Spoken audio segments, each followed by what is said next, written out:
I think we're about to get the next biggest single player game this year.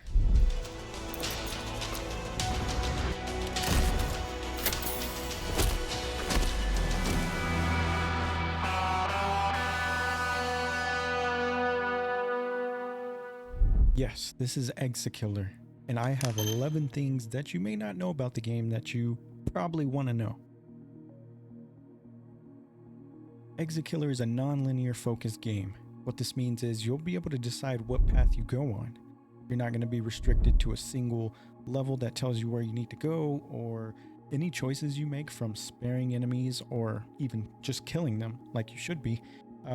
This is going to greatly affect the path that you're on, and this is the beauty of the non-linear gameplay. Everybody's going to have a different outcome in the end, and this just makes the gameplay have a fresh experience. And if you're one of those players that likes to replay their games, then this is going to bring even more variety to it. EXEKILLER is not only focused on non-linear gameplay, but it's also a survival-based game. Now, this may get some critique from people saying that survival games are just old and overused, oversaturated, you know the deal. But this one seems to do it a little different, and I don't know if it's necessarily like a crafting survival type game. We all know those. Yes, I have to agree, they are oversaturated. But this one's more focused on inventory management, where giving up items may play a huge role in this. You're going to have to decide which items that you keep and which that, you probably don't need. So this just supports even more the variety of gameplay that you're going to have and what you prioritize. If you're a player who likes those games where your decisions matter, you're going to like EXEKILLER.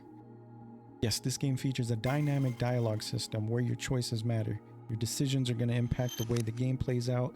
And I also read somewhere that it has this kind of real-time dialogue feature where it's not going to interrupt gameplay. You could be in a firefight or driving, doing a drive-by possibly, and still be talking. I think this is very unique, and I kind of want to see more on how this is going to work. It's really interesting. And not only are you going to have the freedom of speech at your disposal, you're also going to have to use dialogue to find alternate solutions to your current task, which is pretty cool. This could lead to alternate discoveries or just deep lore within this world that you may not otherwise get from your traditional linear script. What the hell is going on here? Okay, let's go back to the genre a little bit here. So this game, EXEKILLER, is going to be a first-person action exploration game, and it seems to emphasize the exploration a lot here. There's going to be lots of discoveries that you can make in this open world, it seems, and the beauty of the non-linear, going back to that, is you really don't have to, you're not forced to follow something. You can wander off wherever you want, and this is going to be awesome because maybe there's Easter eggs that are hidden throughout the world, and this is going to be great for those players that just love to take their time and explore the world and really take in all of its beauty. Let's talk about Denzel Phoenix here. Yes, he's the main protagonist in this game. Now, I'm not sure if you can actually be a female version of him, because it seems that in the description of the game that you can choose his or her path, and there's possibly going to be a female version of the main protagonist. Don't quote me though. The role that you're playing in EXEKILLER is a corporate bounty hunter. You're on the search and hunt for fugitives that are trying to protect their souls from you. Yes, I don't know how pivotal that the soul collecting is. Is there a certain amount that you have to gather in order to progress? Not really sure. That's all we know so far. And it just seems like a cool concept here that you're this bounty hunter in this incredible world. And I'm really excited to see what kind of enemy types that they have in this game. I'm sure there's going to be a variety of lower tier enemies. And then you have those tough tanks that are, bullet sponges basically. Now, while you're out there gathering souls and collecting those bounties, you're going to have to go back to the tower. The tower is explained as this central hub in the world where you can accept new contracts, upgrade your gear, such as weapons and armors, I suppose.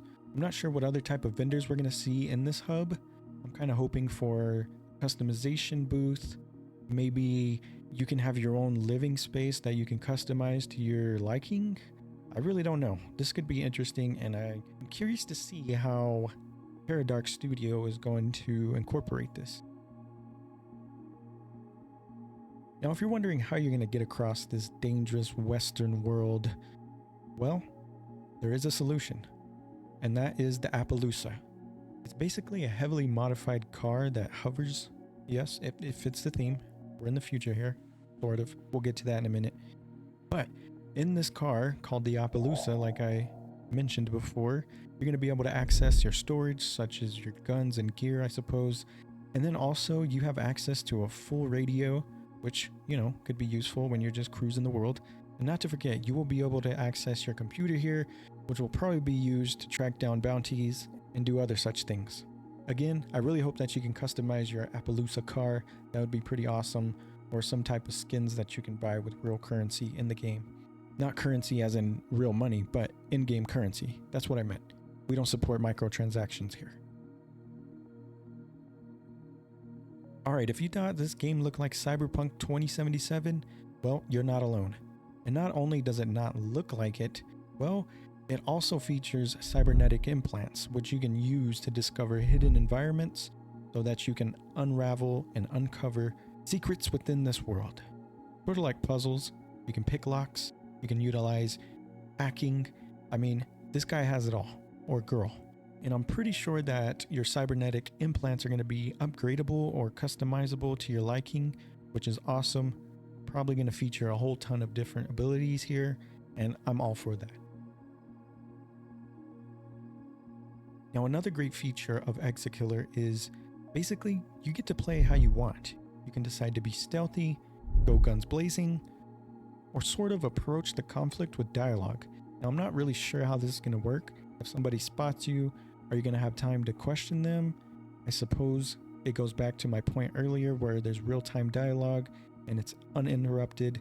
Again, I'm really curious how the dialogue system is going to work, because if you can use it to approach enemies, maybe you can talk your way out of certain situations and then just give them a surprise. It's great to see that Paradox Studio is giving you this flexibility in the game.